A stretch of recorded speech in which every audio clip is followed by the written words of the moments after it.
Hello friends, welcome back to my channel. ತುಂಬ beautiful ಆಗಿರೋ ಹೂ ಬಿಡುವಂಥ ಇಂಡೋ ಪ್ಲ್ಯಾಂಟ್ನ ನೀವು ಹುಡುಕ್ತಾ ಇದ್ದರೆ ನೀವು ಬ್ರೊಮೇಲಿಯಾಡ್ ಗಿಡನ ಬೆಳಿಬೋದು. ಇಂಡೋ ಪ್ಲ್ಯಾಂಟ್ ಅಂತಲೇ ಹೇಳೋಕ್ಕಾಗಲ್ಲ, ಬಿಸಿಲು ಬೀಳದೇ ಇರೋವಂಥ ಜಾಗದಲ್ಲಿ, ತುಂಬ ನೆರಳಿರೋವಂಥ ಜಾಗದಲ್ಲಿ ಬೆಳೆಯುವಂಥ ಗಿಡ ಇದು. ಈ ಗಿಡ ಬ್ರೊಮಿಲಿಯೇಸಿಯಾ ಅನ್ನೋ ಫ್ಯಾಮಿಲಿಗೆ ಸೇರುತ್ತೆ. ಪೈನಾಪಲ್ ಕೂಡ ಇದೇ ಫ್ಯಾಮಿಲಿಗೆ ಸೇರುತ್ತೆ. ಪೈನಾಪಲ್ ಕೂಡ ಒಂದು ಬ್ರೊಮಿಲಿಯಾಡ್ ಪ್ಲ್ಯಾಂಟೇನೆ. ಇದರಲ್ಲಿ ಸಾವಿರಾರು ಜಾತಿಗಳಿದೆ. ಪೈನಾಪಲ್ ಎಲೆ ಥರನೇ ಇದ್ರ ಎಲೆಗಳ ಎಡ್ಜಲ್ಲಿ ಕೂಡ ಮುಳ್ಳು ರೀತಿ ಇರುತ್ತೆ. ಆದರೆ ಎಲ್ಲ ವೆರೈಟಿಯಲ್ಲೂ ಈ ರೀತಿ ಮುಳ್ಳಿರಲ್ಲ. ಕೆಲವು ವೆರೈಟಿಯಲ್ಲಿ ಸಾಫ್ಟ್ ಇರೋ ಎಲೆಗಳು ಕೂಡ ಇರುತ್ತೆ. ಈ ಬ್ರೊಮಿಲಿಯಾಡ್ಸಲ್ಲಿ ತುಂಬ ಕಲರ್ಸ್ ಬರುತ್ತೆ.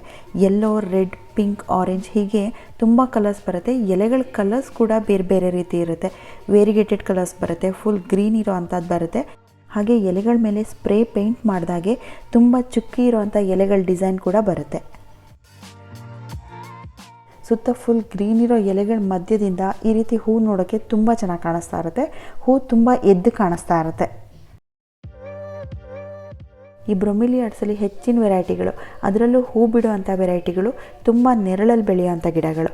ಬ್ರೈಟ್ ಇಂಡೈರೆಕ್ಟ್ ಲೈಟ್ ಇರಬೇಕು, ಗಾಳಿ ಚೆನ್ನಾಗಿ ಆಡ್ತಾ ಇರಬೇಕು. ಡೈರೆಕ್ಟ್ ಸನ್ಲೈಟಲ್ಲಿಟ್ಟರೆ ಎಲೆಗಳು ಬರ್ನ್ ಆದಂಗೆ ಆಗುತ್ತೆ. ನಾನು ಈ ಪ್ಲ್ಯಾಂಟ್ಸ್ನೆಲ್ಲ ಇಟ್ಟಿರೋ ಜಾಗದಲ್ಲಿ ಡೈರೆಕ್ಟಾಗಿ ಸನ್ಲೈಟ್ ಬೀಳಲ್ಲ. ಮಧ್ಯಾಹ್ನ 3 ಗಂಟೆವರೆಗೆ ಪೂರ್ತಿ ನೆರಳಿರುತ್ತೆ. 3 ಗಂಟೆಯಿಂದ 5 ಗಂಟೆವರೆಗೆ ಮಾತ್ರ ಬಿಸಿಲು ಬೀಳ್ತಾ ಇರುತ್ತೆ. ಇದು ಎಪಿಫೈಟ್ ಗ್ರೂಪಿಗೆ ಸೇರುತ್ತೆ. ಎಪಿಫೈಟ್ ಅಂದರೆ ಕಾಡಲ್ಲಿ ಮರದ ಮೇಲೆ, ಕಲ್ಲು ಬಂಡೆಗಳ ಮೇಲೆ ಬೆಳೆಯುವಂಥ ಗಿಡ. ಆರ್ಕಿಡ್ ಕೂಡ ಎಪಿಫೈಟೇನೆ. ಆರ್ಕಿಡ್ಗೆ ನಾವು ಯಾವ ರೀತಿ ಪಾಟಿಂಗ್ ಮೀಡಿಯಮ್ ತೊಗೊಳ್ತೀವಿ ಅದೇ ರೀತಿ ಇದಕ್ಕೂ ಕೂಡ ತೊಗೋಬಹುದು.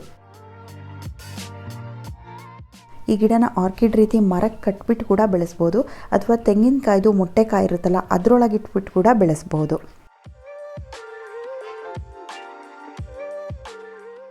ಇದು ಎಲ್ಲ ಗಿಡಗಳ ಥರ ತನ್ನ ಫುಡ್ಡನ್ನ ಬೇರಿನ ಮುಖಾಂತರ ತಗೊಳ್ಳಲ್ಲ, ಎಲೆಗಳ ಮುಖಾಂತರ ಗಾಳಿಯಲ್ಲಿ ತಗೊಳುತ್ತೆ. ಈ ಗಿಡದ್ದು ಪ್ರೊಪಗೇಷನ್ ಯಾವ ರೀತಿ ಅಂತ ಹೇಳ್ತೀನಿ. ಒಂದು ಗಿಡ ಅದರ ಲೈಫಲ್ಲಿ ಒಂದೇ ಸಲ ಹೂ ಬಿಡೋದು. ಆದರೆ ಹೂ ಬಂದರೆ ತಿಂಗಳಾನ್ಗಟ್ಲೆ ತನಕ ಹಾಗೆ ಇರುತ್ತೆ.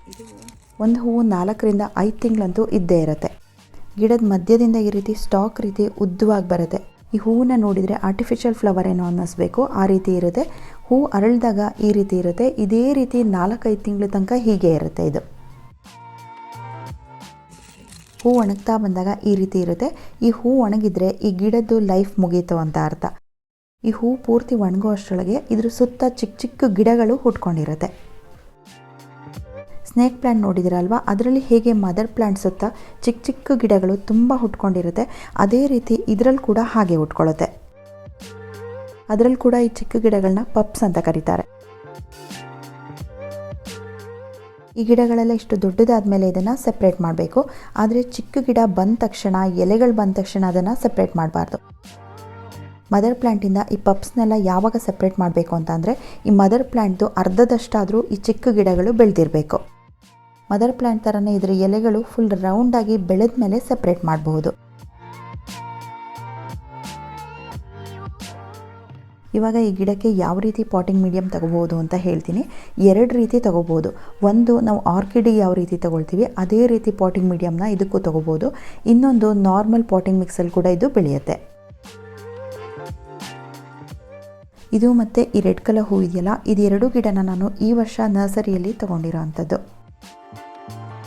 ಈ ಬ್ರೊಮಿಲಿಯಾಡ್ಸ್ ಎಲ್ಲ ಟೈಮಲ್ಲೂ ನರ್ಸರಿಗಳಲ್ಲಿ ಸಿಗುತ್ತೆ. ಇದಕ್ಕೆ ಸೀಸನ್ ಅನ್ನೋದಿಲ್ಲ, ಆದರೆ ರೇಟ್ ಯಾವಾಗಲೂ ಸ್ವಲ್ಪ ಜಾಸ್ತಿನೇ ಇರುತ್ತೆ.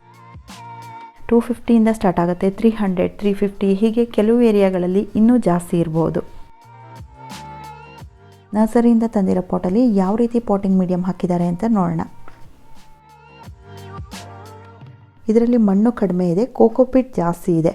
ಮಣ್ಣು, ಕೋಕೋಪಿಟ್ ಮತ್ತು ಕಾಂಪೋಸ್ಟ್ ಇದು 3 ಹಾಕಿದ್ದಾರೆ. ಬ್ರೊಮಿಲಿಯಾಡ್ ಗಿಡದ ಬೇರುಗಳು ಗಿಡ್ಡವಾಗಿರುತ್ತೆ. ಎಷ್ಟೇ ದೊಡ್ಡ ಗಿಡ ತಗೊಂಡ್ರೂ ಅದ್ರ ಬೇರುಗಳು ಚಿಕ್ಕದಾಗಿರುತ್ತೆ. ಇದರಲ್ಲಿ ನೀವು ನೋಡ್ಬೋದು, ಇದ್ರ ಬೇರುಗಳು ನೋಡಿ ಎಷ್ಟು ಗಿಡ್ಡವಾಗಿದೆ ಅಂತ. ಇವಾಗ ಈ ಮದರ್ ಪ್ಲ್ಯಾಂಟಿಂದ ಈ ಚಿಕ್ಕ ಗಿಡಗಳನ್ನೆಲ್ಲ ಸಪ್ರೇಟ್ ಮಾಡ್ತೀನಿ. ಈ ಗಿಡಕ್ಕೆ ಡೈಲಿ ನೀರು ಹಾಕೋ ಹಾಗಿಲ್ಲ. ಇದನ್ನು ಯಾವಾಗಲೂ ನೆರಳಲ್ಲಿಡೋದ್ರಿಂದ ವಾರದಲ್ಲಿ 1 ದಿನ ಮಾತ್ರ ನೀರು ಹಾಕಿದರೆ ಸಾಕು. ವಿಂಟರ್ ಸೀಸನಲ್ಲಿ ಮಾತ್ರ 15 ದಿನಕ್ಕೊಂದ್ಸಲ ನೀರು ಹಾಕಬಹುದು. ಈ ಗಿಡನ ಈ ರೀತಿ ಸೆಪ್ರೇಟ್ ಮಾಡಲೇಬೇಕಾ, ಅಥವಾ ಈ ಗಿಡನ ಹಾಗೆ ಬಿಟ್ಟರೆ ಏನಾಗುತ್ತೆ ಅಂತ ನೀವು ಕೇಳೋದಾದರೆ, ಈ ಮದರ್ ಪ್ಲ್ಯಾಂಟ್ ಇದೆಯಲ್ಲ ಅದು ನಿಧಾನವಾಗಿ ಒಣಗ್ತಾ ಬರುತ್ತೆ. ಸೈಡಲ್ಲಿರೋವಂಥ ಚಿಕ್ಕ ಪ್ಲ್ಯಾಂಟ್ಸ್ ಎಲ್ಲ ದೊಡ್ಡದಾಗ್ತಾ ಬರುತ್ತೆ. ಒಂದೇ ಪಾಟಲ್ಲಿ ಇಷ್ಟು ಗಿಡಗಳಿಗೆ ಹೂ ಬಿಡೋದಕ್ಕೆ ನ್ಯೂಟ್ರಿಷನ್ ಸಾಕಾಗಲ್ಲ. ಗಿಡ ಚೆನ್ನಾಗಿ ಬರುತ್ತೆ. ಎಲ್ಲ ಗಿಡಗಳಲ್ಲೂ ಹೂ ಬರದೇ ಇರ್ಬೋದು, 1 ಅಥವಾ 2 ಗಿಡಗಳಲ್ಲಿ ಹೂ ಬರ್ಬೋದು.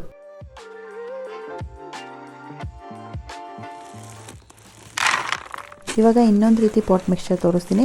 ಇದನ್ನು ನೀವು ಆರ್ಕಿಡ್ ಪ್ಲ್ಯಾಂಟಿಗೆ ಕೂಡ ಯೂಸ್ ಮಾಡಬಹುದು. ಆರ್ಕಿಡ್ ಪ್ಲ್ಯಾಂಟ್ ಥರನೇ ಬ್ರೊಮಿಲಿಯಾಡ್ಸ್ಗೂ ಕೂಡ ತುಂಬ ಲೈಟ್ ವೇಟ್ ಆಗಿರೋ ಪಾಟ್ ಮಿಕ್ಸ್ಚರ್ ತಗೋಬೇಕು. ನಾನಿಲ್ಲಿ ಚಾರ್ಕೋಲ್ ಅಥವಾ ಇಡ್ಲನ್ನ ತೊಗೊಂಡಿದ್ದೀನಿ, ಹಳೆಯ ಮರದ ತುಂಡುಗಳನ್ನ ತೊಗೊಂಡಿದ್ದೀನಿ, ತೆಂಗಿನ ನಾರು ಮತ್ತು ಇಟ್ಟಿಗೆ ಚೂರುಗಳನ್ನ ತೊಗೊಂಡಿದ್ದೀನಿ. ತೆಂಗಿನ ಮೊಟ್ಟೆಕಾಯಿನ ಚಿಕ್ಕದಾಗಿ ಪೀಸ್ ಮಾಡಿ ಹಾಕ್ಕೊಂಡಿದ್ದೀನಿ. ಲಾಸ್ಟಲ್ಲಿ ಕೋಕೋ ಪಿಟ್ನ ಸೇರಿಸ್ಕೊಳ್ತಾ ಇದ್ದೀನಿ. ಇದಿಷ್ಟನ್ನು ಚೆನ್ನಾಗಿ ಮಿಕ್ಸ್ ಮಾಡ್ಕೋಬೇಕು. ಮಾಸ್ನ ಕಲೆಕ್ಟ್ ಮಾಡಿ ಇಟ್ಕೊಂಡಿದ್ದೆ, ಅದನ್ನು ಕೂಡ ಹಾಕ್ತಾ ಇದ್ದೀನಿ. ಈ ಮಾಸ್ ಮಳೆಗಾಲದಲ್ಲಿ ಹಸಿರಾಗಿದ್ದಾಗ ಕಲೆಕ್ಟ್ ಮಾಡಿ ಇಟ್ಕೊಂಡಿದ್ದು. ಇವಾಗ ಅದೇ ಮಾಸ್ ಒಣಗಿ ಬ್ರೌನ್ ಕಲರ್ ಆಗಿದೆ.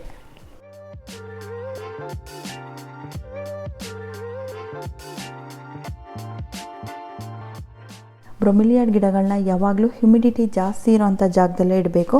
ಸುತ್ತ ಮಾಯ್ಶ್ಚರ್ ಇರೋವಂಥ ಪ್ಲೇಸಲ್ಲಿ ಇಡಬೇಕು. ಆದರೆ ಗಿಡಕ್ಕೆ ನೀರು ಜಾಸ್ತಿ ಹಾಕಬಾರ್ದು.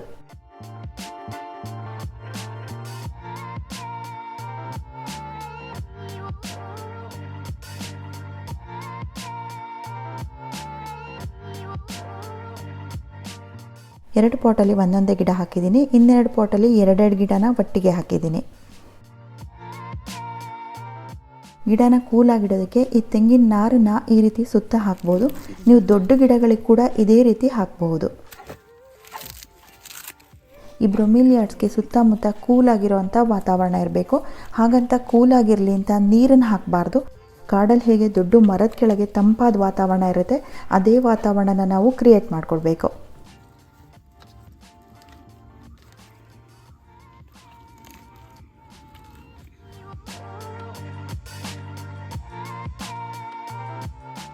ಹೂ ಬಿಡುವಂಥ ಬ್ರೊಮಿಲಿಯಾಡ್ಸ್ ಆಯಿತು. ಇವಾಗ ಫ್ಲವರ್ ಇಲ್ಲದೆ ಇರೋವಂಥ ಬ್ರೊಮಿಲಿಯಾಡ್ಸ್ ಕೂಡ ಬರುತ್ತೆ. ಇದರ ಎಲೆಗಳೇ ನೋಡೋಕ್ಕೆ ತುಂಬ ಬ್ಯೂಟಿಫುಲ್ ಆಗಿರುತ್ತೆ.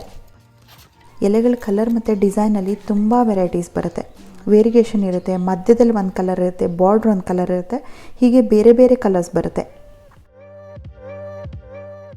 ಈ ಬ್ರೊಮಿಲಿಯಾಡ್ಸಲ್ಲಿ ಮಧ್ಯದಲ್ಲಿ ಗುಂಡಿ ರೀತಿ ಇದೆಯಲ್ಲ, ಅದನ್ನು ಬ್ರೊಮಿಲಿಯಾಡ್ ಕಪ್ ಅಂತಲೇ ಹೇಳ್ತಾರೆ. ಅದರಲ್ಲಿ ನೀರನ್ನು ಹೋಲ್ಡ್ ಮಾಡುತ್ತೆ. ಆದರೆ ತುಂಬ ದಿನ ಅದರಲ್ಲಿ ನೀರು ನಿಂತ್ಕೊಳ್ದೇ ಇರೋ ಥರ ನೋಡ್ಕೋಬೇಕು. ನಾವು ಗಿಡಕ್ಕೆ ನೀರು ಹಾಕ್ದಾಗಲೆಲ್ಲ ಆ ನೀರು ಈ ಕಪ್ಪೊಳಗೆ ಹೋಗಿ ಕೂತ್ಕೊಳ್ಳುತ್ತೆ. ಸ್ವಲ್ಪ ನೀರು ಈ ಗಿಡಕ್ಕೆ ಬೇಕೇ ಬೇಕು. ಇದರಿಂದನೇ ಗಿಡಕ್ಕೆ ನೀರು ಮತ್ತು ನ್ಯೂಟ್ರಿಷನ್ ಸಿಗ್ತಾ ಇರುತ್ತೆ.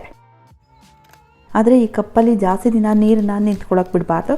ಇದರಿಂದ ಬ್ಯಾಕ್ಟೀರಿಯಾ ಇನ್ಫೆಕ್ಷನ್ ಆಗಿ ಗಿಡ ಸಾಯೋ ಚಾನ್ಸಸ್ ಇರುತ್ತೆ. ಹಾಗಾಗಿ ಈ ಪಾಟ್ಗಳನ್ನ ಪಲ್ಟಿ ಮಾಡಿ ನೀರನ್ನು ಚೆಲ್ತಾ ಇರಬೇಕು.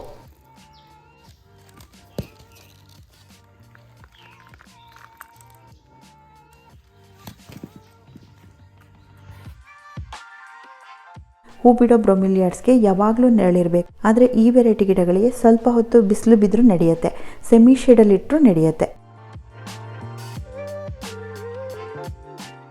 ಇದರ ಎಲೆಗಳ ಕಲರ್ ಪೂರ್ತಿ ನೆರಳಲ್ಲಿಟ್ಟಾಗ ಪೂರ್ತಿ ಗ್ರೀನ್ ಆಗಿರುತ್ತೆ. ಬಿಸಿಲು ಬೀಳೋ ಅಂಥ ಜಾಗದಲ್ಲಿ ಇಟ್ಟಾಗ ಮೆರೂನ್ ಕಲರ್ ಆಗಿ ಚೇಂಜ್ ಆಗುತ್ತೆ. ಫುಲ್ ಸನ್ಲೈಟಲ್ಲೂ ಇಡಬಾರ್ದು. ಎಲೆಗಳು ಬ್ರೌನ್ ಆಗ್ತಾ ಬರುತ್ತೆ, ಟಿಪ್ಪಿಂದನೇ ಬ್ರೌನ್ ಆಗ್ತಾ ಬರುತ್ತೆ. ಇವೆರಡು ಪಾಟಲ್ಲಿರೋದು ಒಂದೇ ಗಿಡಗಳು. ಗಿಡಕ್ಕೆ ಬೀಳೋ ಲೈಟಿಂದ ಎರಡು ಗಿಡದ ಎಲೆಗಳ ಕಲರು ಚೇಂಜ್ ಇದೆ. ಇನ್ನು ಫರ್ಟಿಲೈಸರ್ ಬಗ್ಗೆ ಹೇಳೋದಾದರೆ ಈ ಗಿಡಕ್ಕೆ ಜಾಸ್ತಿ ಫರ್ಟಿಲೈಸರ್ ಬೇಕಾಗಿಲ್ಲ.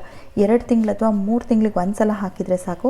ನೀವು ಎಪ್ಸಮ್ ಸಾಲ್ಟ್ನ ಕೂಡ ಇದ್ರ ಎಲೆಗಳಿಗೆ ಸ್ಪ್ರೇ ಮಾಡ್ಬೋದು. ಆರ್ಕಿಡ್ ಫರ್ಟಿಲೈಸರ್ ಹಾಕ್ಬೋದು ಅಥವಾ ಯಾವುದೇ ಆರ್ಗ್ಯಾನಿಕ್ ಆಗಿರೋಂಥ ಫರ್ಟಿಲೈಸರ್ನ ಹಾಕಬಹುದು. ಸೊ ಫ್ರೆಂಡ್ಸ್, ಈ ಬ್ರೊಮಿಲಿಯಾಡ್ ಗಿಡಗಳನ್ನ ಇಷ್ಟಪಡೋರಿಗೆ ಅದ್ರ ಬಗ್ಗೆ ಎಲ್ಲ ರೀತಿ ಕೇರ್ ಮತ್ತು ಟಿಪ್ಸ್ ಸಿಕ್ಕಿದೆ ಅಂತ ಅಂದ್ಕೊಳ್ತೀನಿ. Thank you for watching.